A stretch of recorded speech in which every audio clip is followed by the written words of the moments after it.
नमस्कार, हरियाणा न्यूज देख रहे हैं आप और मैं हूं आपके साथ हितेंद्र।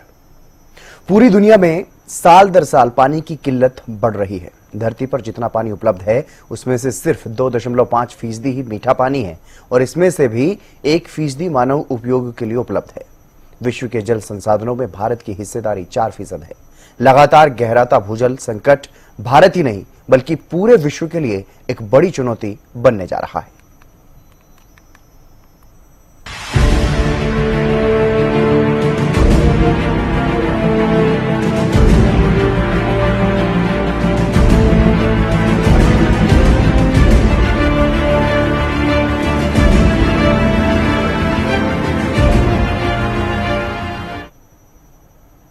भूजल संकट की कगार पर खड़े भारत में हालात चिंताजनक हैं। पंजाब, हरियाणा और राजस्थान समेत कई राज्यों में ग्राउंड वाटर का उपयोग कई गुना बढ़ रहा है। विशेषज्ञों के शोध में जो आंकड़े सामने आए हैं वो हैरान कर देने वाले हैं।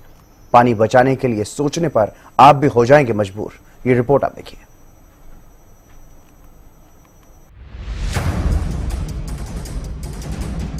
भारत में भूजल संकट लगातार गहराता जा रहा है। सरकारों के प्रयासों से बारिश, तालाब और जोहड़ों के माध्यम से जितना पानी जमीन के अंदर जा रहा है उससे कहीं ज्यादा बाहर निकाला जा रहा है, जिसके कारण हालात चिंताजनक बने हुए हैं। विशेषज्ञों के मुताबिक अगर सही समय पर सही कदम नहीं उठाए गए तो भारत को भूजल संकट की बड़ी चुनौती का सामना करना पड़ सकता है। हाल ही में सेंट्रल ग्राउंड वाटर बोर्ड ने एक रिपोर्ट जारी की है। National compilation on dynamic ground water resources of India 2024 की रिपोर्ट के हवाले से सामने आई जानकारी चौंकाने वाली है। भारत के भूजल यानी जमीन के नीचे के पानी की स्थिति के बारे में बताया गया है। ये रिपोर्ट ये कहती है कि देश के कई राज्यों में भूजल का बहुत ज्यादा इस्तेमाल हो रहा है। खासतौर पर पंजाब, हरियाणा और राजस्थान में हालात बहुत खराब हैं। इन राज्यों में खेती बहुत होती है और इसी वजह से भूजल तेजी से खत्म हो रहा है। आंकड़ों के माध्यम से देश में भूजल की पूरी स्थिति पर नजर डालें तो देश में हर साल 446.90 बिलियन क्यूबिक मीटर भूजल जमीन में वापस आता है। इसका मतलब है कि बारिश और दूसरी प्राकृतिक प्रक्रियाओं से इतना पानी जमीन के अंदर जा रहा है। इसमें से 406.19 बीसीएम पानी को निकाला जा सकता है। इस साल पूरे देश में 245.64 बीसीएम पानी निकाला गया, यानी देश में औसतन 60.47% भूजल का इस्तेमाल हो रहा है। इस निकाले गए पानी में से 87% यानी कि 213.29 बीसीएम पानी खेती के लिए इस्तेमाल हुआ। घरों में 11% यानी 28.07 बीसीएम और फैक्ट्रियों में 2% यानी कि 4.28 बीसीएम पानी खर्च हुआ।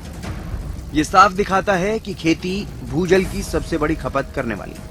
अगर इसे नियंत्रित नहीं किया गया तो भविष्य में पानी की बहुत बड़ी समस्या हो सकती है।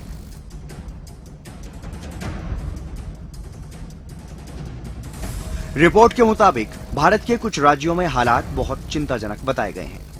इन राज्यों में खेती और अन्य गतिविधियों में भूजल का इस्तेमाल इतना ज्यादा है कि जितना पानी जमीन में वापस आता है उससे कहीं ज्यादा निकाला जा रहा है।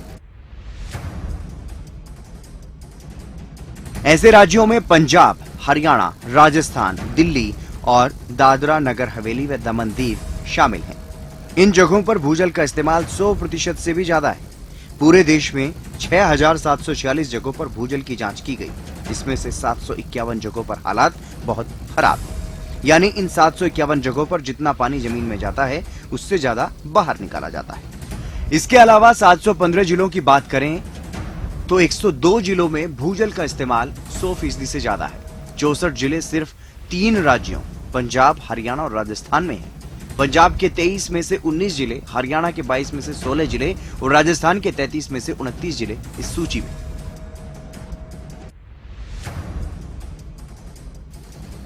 पंजाब के भूजल संकट के समाधान के लिए सरकार जल्द से जल्द सख्त कदम उठाने की जरूरत है ताकि आने वाली पीढ़ियों के लिए समय रहते जल संरक्षित किया जा सके।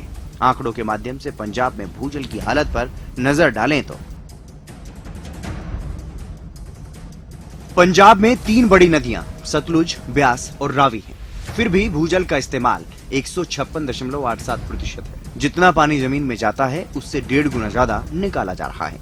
आंकड़ों के मुताबिक पंजाब में हर साल 19.19 बीसीएम पानी जमीन में वापस जाता है।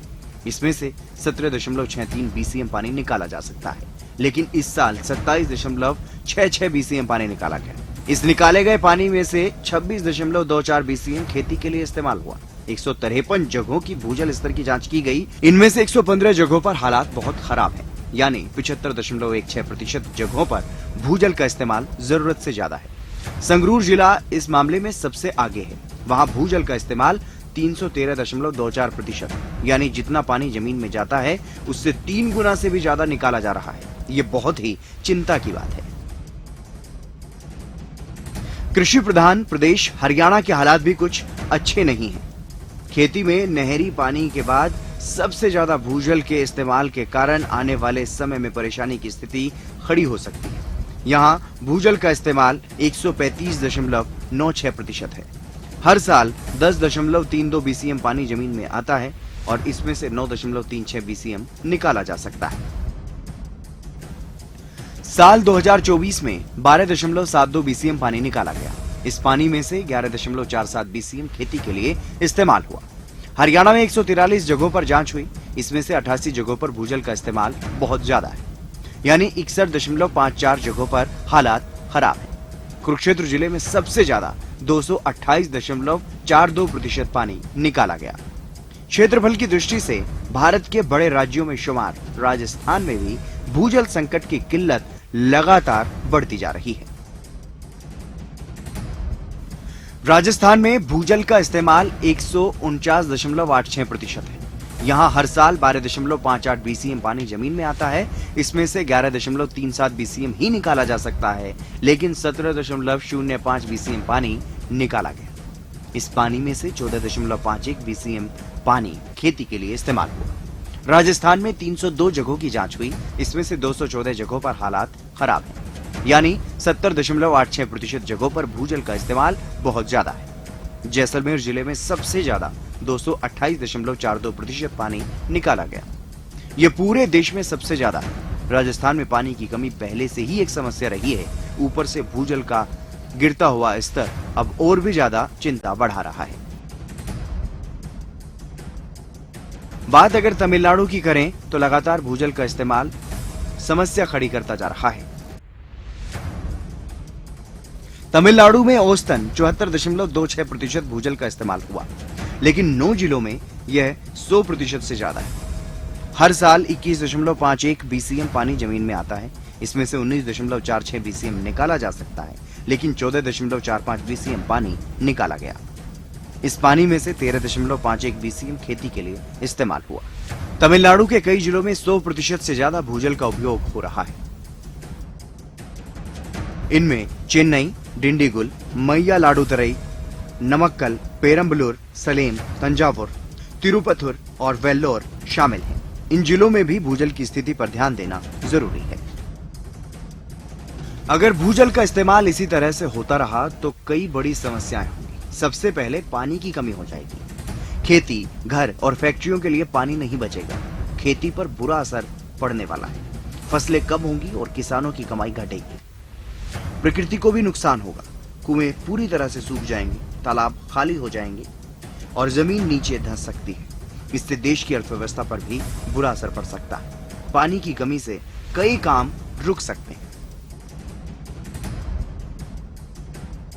मध्य प्रदेश के 6 जिलों, उत्तर प्रदेश के 5 जिलों, कर्नाटक के 5 जिलों, गुजरात के 4 जिलों और तेलंगाना के हैदराबाद में भूजल का इस्तेमाल 100% से ज्यादा है।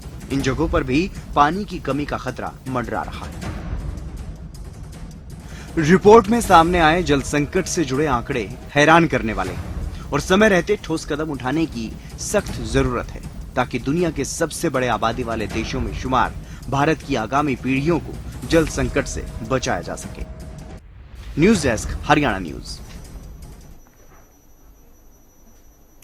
भारत ही नहीं बल्कि पूरी दुनिया में आगामी कुछ सालों में जल संकट की समस्या खड़ी होती हुई नजर आ रही है। लेकिन बड़ा सवाल यह है कि कैसे भारत में लगातार भूजल संकट गहराता जा रहा है और दिन प्रतिदिन आखिर क्यों घटता जा रहा है भूजल स्तर।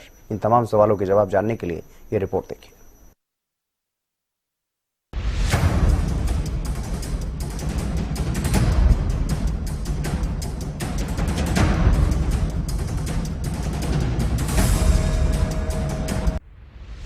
आने वाले समय में विश्व जल संकट की गंभीर समस्या से जूझने जा रहा है। बड़ी जनसंख्या वाले देशों में शामिल भारत की इस परेशानी से अछूता नहीं है। कुछ विशेषज्ञों के आंकड़ों और शोधकर्ताओं की रिपोर्ट्स में चौंकाने वाली जानकारी सामने आ रही है। रिपोर्ट्स में बताया गया है कि भूजल के खत्म होने की वजह हर इलाके में अलग अलग है। उत्तर पश्चिम इलाके जैसे पंजाब, हरियाणा, दिल्ली और उत्तर प्रदेश में भूजल है, लेकिन लोग इसे जरूरत से ज्यादा निकाल रहे हैं। पश्चिमी इलाकों जैसे राजस्थान, गुजरात में सूखा इलाका है, यहाँ बारिश कम होती है, इसलिए पानी जमीन में कम जाता है। दक्षिणी इलाके जैसे कर्नाटक, तमिलनाडु, आंध्र प्रदेश और तेलंगाना में चट्टानें ऐसी हैं जो पानी को कम रोक पाती हैं। इन वजहों से भूजल की मात्रा कम हो रही है। क्यों घट रहा भूजल? जनसंख्या में बढ़ोतरी, शहरीकरण और औद्योगिकरण, जलवायु परिवर्तन, कृषि पर अत्यधिक निर्भरता, जल प्रबंधन और उचित बुनियादी ढांचे की कमी। जल की कमी सिर्फ भारत के लिए ही नहीं बल्कि एक गंभीर वैश्विक चिंता है। जनसंख्या वृद्धि, शहरीकरण, औद्योगिकरण के कारण पानी की मांग लगातार बढ़ रही है, जबकि मीठे पानी के स्रोतों की आपूर्ति सीमित बनी हुई है। इससे जल की कमी की स्थिति पैदा हो गई है। यहाँ उपलब्ध जल संसाधन आबादी की जरूरतों को पूरा नहीं कर पा रहे। भारत जो कृषि पर बहुत अधिक निर्भर देश है, इस संकट के दूरगामी परिणाम है। भारत में पानी की कमी के कई कारण हैं। तेजी से बढ़ते शहरीकरण और औद्योगिकरण के कारण जल निकायों का प्रदूषण बढ़ गया है, जिससे वे पीने लायक नहीं रह गए हैं। इसके अलावा अकुशल कृषि पद्धतियों और अत्यधिक भूजल दोहन ने महत्वपूर्ण जल स्रोतों को खत्म कर दिया है। जलवायु परिवर्तन स्थिति को और भी खराब कर देता है, जिससे अनियमित बारिश का पैटर्न होता है। नदियों और जलभृतों के पुनर्भरण पर असर पड़ता है। खराब जल प्रबंधन और उचित बुनियादी ढांचे की कमी भी संकट को बढ़ाने में महत्वपूर्ण भूमिका निभाती है। पानी की कमी से देश की अर्थव्यवस्था की रीढ़ कृषि पर असर पड़ता है, जिससे फसल की पैदावार कम होती है और खाद्य पदार्थों की कीमतें बढ़ती हैं। समुदाय अपर्याप्त स्वच्छता और सफाई से पीड़ित है, जिसके परिणाम स्वरूप जल जनित बीमारियां होती हैं। पानी की बर्बादी। भारत 49 अरब लीटर हर दिन, 33% भारतीय नहाते या ब्रश करते समय नल खुला रखते हैं। 30% पानी हर रोज भारतीय बर्बाद करते हैं। नल लीकेज के कारण हर दिन 3.6 अरब लीटर पानी बर्बाद होता है। भारत में वैश्विक आबादी का लगभग 18% हिस्सा रहता है, लेकिन वैश्विक जल संसाधनों का केवल 4% ही भारत में है। वर्ल्ड बैंक के मुताबिक भारत में प्रति व्यक्ति पानी की उपलब्धता लगभग 1100 क्यूबिक मीटर है। भारी किल्लत को दर्शाता है। कारण, जब प्रति व्यक्ति पानी की उपलब्धता 1700 क्यूबिक मीटर यानी 17 लाख मीटर से कम होती है, तब माना जाता है कि देश में पानी की कमी हो रही है। लेकिन जब ये उपलब्धता 1000 क्यूबिक मीटर यानी कि 10 लाख लीटर से कम हो जाएगी, तो माना जाएगा कि भारत में पानी की भयानक किल्लत है। इसकी तुलना में वैश्विक प्रति व्यक्ति पानी की उपलब्धता 5500 क्यूबिक मीटर है। देश में बढ़ती जनसंख्या और आर्थिक विकास ने मिलकर जल संसाधनों पर भारी दबाव डाला है। हर भारतीय को मिलने वाला पानी 60% घटा। आधी सदी पहले 1970 में भारत में प्रति व्यक्ति जल उपलब्धता वर्तमान स्तर से 2.5 गुना अधिक थी। 1970 में प्रति व्यक्ति मीठे पानी की उपलब्धता 2594 क्यूबिक मीटर थी। वर्ल्ड बैंक के मुताबिक ये लगातार कम होकर 1990 में 1661 क्यूबिक मीटर और 2020 में 1036 क्यूबिक मीटर रह गई है। कुछ विशेषज्ञों के मुताबिक भारत वर्ल्ड लेवल पर निकाले गए भूजल का लगभग 25% उपयोग कर रहा है। यह अमेरिका और चीन की संयुक्त खपत से भी ज्यादा है। विश्व बैंक ने अनुमान लगाया था कि देश के 60% से ज्यादा भूजल ब्लॉक गंभीर लेवल की स्टेज में पहुंच जाएंगे। यह अनुमान आज सच होता नजर आ रहा है। News desk, Haryana news. लगातार गिरते भूजल स्तर और गहराते जल संकट का जल्द से जल्द समाधान ढूंढना सभी की जिम्मेदारी है, चाहे सरकारें हों या उद्योगपति या फिर आम जनता। जल ही जीवन है के मूल मंत्र के तहत पानी की बूंद बूंद बचाकर भावी पीढ़ियों को पानी की किल्लत से बचाना हम सभी का फर्ज है। रिपोर्ट आप देखिए।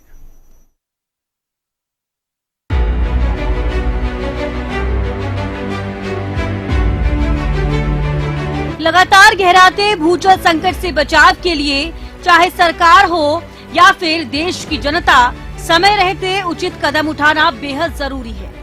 भारत में एक ओर लगातार बढ़ती आबादी और दूसरी ओर गहराता जल संकट ये साफ जाहिर करता है कि चुनौती भारी है। इस चुनौती से निपटने की जिम्मेदारी सिर्फ सरकार की नहीं है, उद्योगपतियों से लेकर आम लोगों तक सभी का फर्ज बनता है छोटे छोटे कदम उठाकर भावी पीढ़ियों के लिए पानी बचाया जाए। जल्द उठाएं उचित कदम। सिंचाई के लिए आधुनिक सिस्टम का उपयोग, रेन वाटर हार्वेस्टिंग सिस्टम का निर्माण, पौधारोपण और पर्यावरण संरक्षण, जल प्रबंधन और समान वितरण के लिए सशक्त नीति, पानी की बचत के लिए जन जागरूकता जरूरी। भारत में भूजल को बचाना बहुत जरूरी है। पंजाब, हरियाणा और राजस्थान जैसे राज्यों में पानी के इस्तेमाल को कम करना होगा। खेती में सिंचाई के दौरान पानी की बर्बादी रोकने के लिए नए तरीके अपनाने चाहिए, जैसे कि कम पानी वाली फसलें उगाना, बारिश का पानी जमीन में जाने के लिए कदम उठाने होंगे, जैसे कि तालाब बनाना और पेड़ लगाना। बारिश का पानी भूजल की आपूर्ति का बड़ा स्रोत है। जल संचयन और वाटरशेड प्रबंधन जैसी तकनीकों से इस संकट से निजात पाने की कोशिश की जा सकती है। जनता के बीच जल संरक्षण के बारे में जागरूकता बढ़ाना और जिम्मेदार लोगों को पानी के उपयोग के लिए प्रोत्साहित करना महत्वपूर्ण है। जल संकट को कम करने के लिए हमें टिकाऊ जल प्रबंधन प्रथाओं को अपनाने, जल उपचार और बुनियादी ढांचे में निवेश करने, जल संरक्षण को बढ़ावा देने और समान जल वितरण सुनिश्चित करने के लिए प्रभावी नीतियों को लागू करने की आवश्यकता है। भारत के पास वैसे ही जल संसाधनों के 4% स्रोत हैं और 140 करोड़ की आबादी। प्राकृतिक जल संसाधनों का अत्यधिक दोहन एक बड़ी परेशानी खड़ी कर सकता है। इसलिए चाहे केंद्र सरकार हो या राज्य सरकारें, जल संरक्षण के लिए समय रहते नई परियोजनाओं का निर्माण और समान जल प्रबंधन की नीतियां लागू करना जरूरी है। News desk, Haryana news.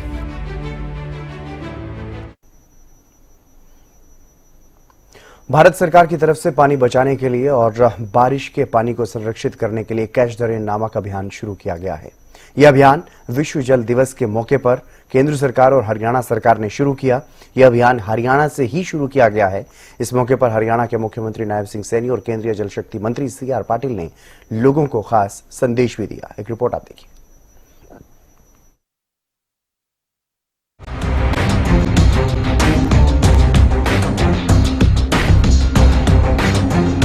जल शक्ति मंत्रालय ने विश्व जल दिवस के अवसर पर पर्यावरण, वन एवं जलवायु परिवर्तन मंत्रालय और हरियाणा सरकार के सहयोग से हरियाणा के पंचकुला में कैच द रेन अभियान 2025 का शुभारंभ किया गया। इस कार्यक्रम का मुख्य उद्देश्य बारिश का पानी संरक्षित करना है और इसके लिए सामुदायिक भागीदारी और नई नीतियों के माध्यम से जल संरक्षण और प्रबंधन पर जोर देना है। इसमें देश भर से 10,000 से अधिक नागरिकों, हितधारकों और जल क्षेत्र के विशेषज्ञों की अहम भागीदारी देखी गई है। जल शक्ति मंत्रालय की राष्ट्रीय जल मिशन द्वारा आयोजित ये अभियान पहली बार दिल्ली के बाहर शुरू किया गया है और हरियाणा को इसके लिए चुना गया, जो दर्शाता है कि हरियाणा को कितनी प्राथमिकता दी जा रही है और साथ ही ये भी कि जमीन स्तर पर सरकार काम कर रही है।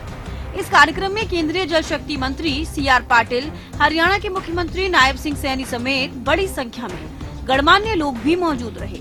इस मौके पर केंद्रीय मंत्री CR पाटिल ने कहा कि भारत के जल क्षेत्र में परिवर्तनकारी प्रगति प्रधानमंत्री नरेंद्र मोदी के दूरदर्शी नेतृत्व का परिणाम है। उन्होंने कहा कि पहले पानी की उपलब्धता और गुणवत्ता के मुद्दे मुख्य धारा के राष्ट्रीय विमर्श का हिस्सा नहीं थे, लेकिन आज प्रधानमंत्री के नेतृत्व के कारण पूरे भारत में नागरिकों तक दरवाजे पर पर्याप्त मात्रा में स्वच्छ पेयजल पहुंच रहा है और केंद्रीय मंत्री ने जल स्रोतों को पुनर्जीवित करने की आवश्यकता पर भी जोर दिया और अपील करते हुए कहा कि जहां भी बारिश होती है उसके पानी को इकट्ठा करें और कहा गया है कि प्रत्येक गांव के पानी को उसी गांव के भीतर रिचार्ज किया जाना चाहिए। पानी के क्वालिटी के साथ पानी की क्वांटिटी का भी बहुत बड़ा महत्व होता है। हमारी आवश्यकता के आधार पर हमें पानी मिलना चाहिए। गांव में नल से जल जो पानी दिया जाता है उसके अंदर करीब पर हेड 55 लीटर पानी दिया जाता है। अगर एक घर में 4-5 लोग हैं तो 250-300 लीटर पानी आप यूज कर लेते हो। साल का आप 1.5 लाख से 2 लाख तक लीटर पानी यूज करते हो, मगर आप जमा कुछ नहीं करते हो। आप अगर बैंक में डिपॉजिट करते हो और उसका ब्याज आप तब जब यूज करोगे तो कोई बात नहीं, मगर आप एफडी तोड़ दोगे और उसको खर्च करोगे तो आने वाले दिनों में आपके लिए समस्या हो सकती है। और इसी तरह जो जमीन में पानी है, वो पानी को अगर हम पूरा यूज कर लेंगे तो हमारे आने वाली पीढ़ी के लिए पानी बचेगा नहीं। आप लोगों ने अपने आने वाली 7 पीढ़ी के लिए धन संचय कर लिया होगा, मगर जल संचय नहीं करोगे तो आपके आने वाली पीढ़ी जी नहीं सकेगी, वो आपको कभी माफ नहीं कर पाएगी। धन की आवश्यकता जरूर है, मगर धन से भी ज्यादा जल की आवश्यकता है। और जल कोई फैक्ट्री में नहीं बनता है, वो जो बारिश में आता है, नदी में आता है, उसी को हमें संग्रह करना चाहिए। मोदी साहब कहते हैं कि गांव का पानी गांव में और खेत का पानी खेत में होना चाहिए। हम डैम बनाते हैं, हमारे यहाँ बड़े बड़े डैम देश में बने हुए हैं। एक डैम बनाने में 25 साल लगते हैं, 25,000 करोड़ से ज्यादा पैसा लगता है। और जहाँ डैम बनता है वहां पर पानी मिलता नहीं है, दूर दराज तक पानी लेके जाना पड़ता है, वहां पर लाइन लॉस होती है। ये जो पानी, बारिश का पानी गांव से निकल कर खड्डे में जाता है, खड्डे में से नाले में, नाले में से नदी में, और नदी में से दरिया में चला जाता है। हमें गांव का पानी गांव में ही जमीन में उतारना है, खेत का पानी खेत में ही उतारना है। और इसके लिए अलग अलग जो डिजाइन मंत्रालय की ओर से बनी है, हमने माननीय मुख्यमंत्री सैनी साहब को वो डिजाइन दी है। तो वहीं हरियाणा के मुख्यमंत्री नायब सिंह सैनी ने भी सभा को संबोधित किया और कहा कि स्थायी जल समाधान के प्रति राज्य सरकार प्रतिबद्ध है। मुख्यमंत्री ने जल कुशल कृषि, सूक्ष्म सिंचाई और पारंपरिक जल निकायों के पुनर्द्वार में हरियाणा के प्रयासों के बारे में भी जानकारी दी। मुख्यमंत्री ने जल शक्ति अभियान की ओर कहा कि हरियाणा वर्षा जल संचयन, पुनर्भरण संरचनाओं और सहभागी जल प्रबंधन को लागू करने में उदाहरण पेश करेगा।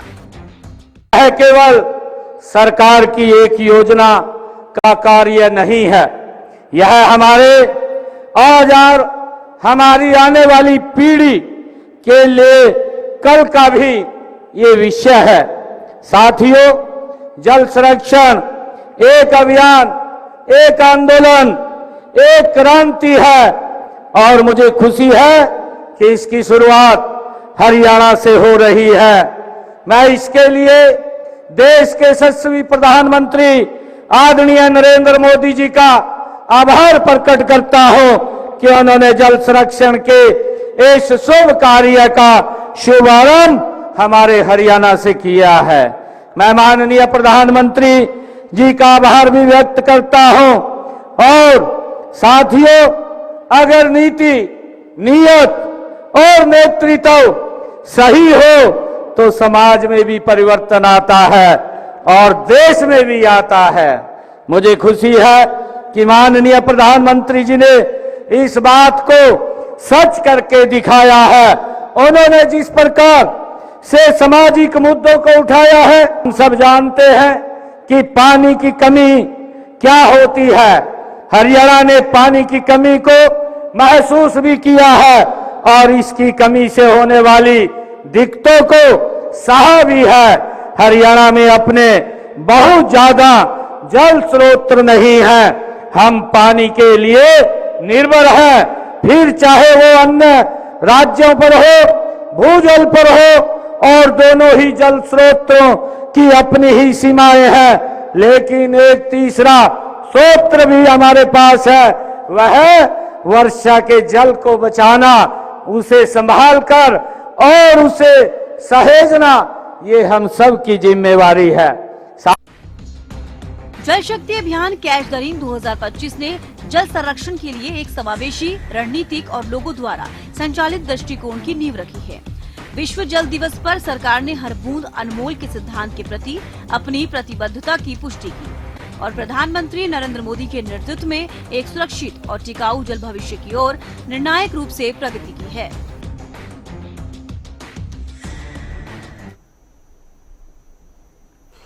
भूजल संकट की समस्या से लड़ने के लिए केंद्र सरकार हो या प्रदेश सरकार लगातार प्रयास तो किए जा रहे हैं और ये प्रयास कुछ हद तक सफल भी हो रहे हैं। लेकिन अगर भूजल स्तर को बढ़ाना है, अपना कल बचाना है, आने वाली पीढ़ियों के लिए जल बचाना है, तो जन जन को इस अभियान में अपनी भागीदारी सुनिश्चित करनी होगी। कैच द रेन के इस अभियान को जन आंदोलन का रूप देना होगा, क्योंकि जल है तो कल है। फिलहाल हमारे इस खास कार्यक्रम में बस इतना ही। आप देखते रहिए हरियाणा न्यूज।